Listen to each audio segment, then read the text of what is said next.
को नए स्वर दो, नया आकाश दो, नई उड़ान दो, मुक्त छोड़ दो।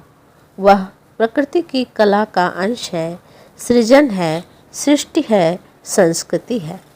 आइए बात करते हैं मूर्तिकार वंदना सिंह जी की, जो अपने कला के माध्यम से विभिन्न भावों को पत्थरों, मिट्टी, कांसे, पीतल, लकड़ी और पेपर मैशे आदि में आकार देती हैं।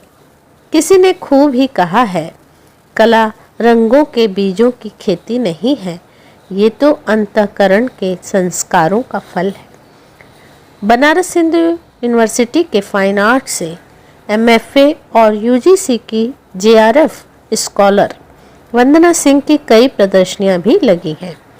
कर्मठ और परिश्रमी वंदना सिंह जिस तरह घर गृहस्थी को संभालती हैं, उसी तरह प्रेम, स्नेह, ममता, पीड़ा, अवसाद, दुख, निराशा के भावों को अपनी कला में उकेरती हैं। वंदना सिंह और उनके पति BHU के प्रोफेसर मूर्तिकार मृगेंद्र प्रताप सिंह का स्टूडियो मिर्जापुर उत्तर प्रदेश के जरगो बांध के पास बंजर जमीन लेकर स्थापित किया गया था। आज वह हरियाली और सिंह दंपति की कला का उत्कृष्ट नमूना है। कहते हैं ना, गुरु कुम्हार शीश कुंभ है, घड़ी घड़ी काढ़े खोट, अंतर हाथ सहार दे, बाहर बाहे चोट। गुरु अपनी कला को विस्तार देते हैं। वंदना ने अपनी कलाकृतियों को विभिन्न थीमों के माध्यम से समझाया है। आगे हम उनकी इन्हीं कला का नमूना देखेंगे। सबसे पहले वे मूल प्रकृति पर बात करती हैं। समाज की विकृतियों को ढकने का प्रयास करता मनुष्य मूल स्वभाव से दूर उसे ढकने का कार्य करता है। साथ ही इस कला में जीवन के खत्म होते पहलू हैं, जिसमें स्त्री के विचारों के प्रतीकात्मक रूप का विस्तार है। मूल प्रकृति के ये दो चित्र उनकी कला का विस्तार है। बाल्यावस्था की कोमलता और उनकी निश्चलता उनके समाज का हिस्सा बनने पर न जाने कहाँ उड़न छू हो जाती है।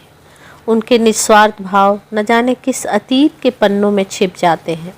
गुलाबी संगमरमर में उकेरती वंदना सिंह जहाँ पंछी के फड़फड़ाने की आवाज़ चारों ओर एक मुलायम ठहराव मौसम को नया आयाम देती हुई एक बार फिर नए रूप में संभावनाएं अभी भी हैं। काले कठोर संगमरमर में यह आकृति समाज के खोखलेपन और खुरदुरे व्यवहार को महसूस करती हुई दिखाई पड़ती है। जीवन का प्रवाह उस नदी की धारा की तरह है जो सतत बहती रहती है। चरेवेती की संभावनाएं हमारे जीवन को उद्वेलित करती हैं।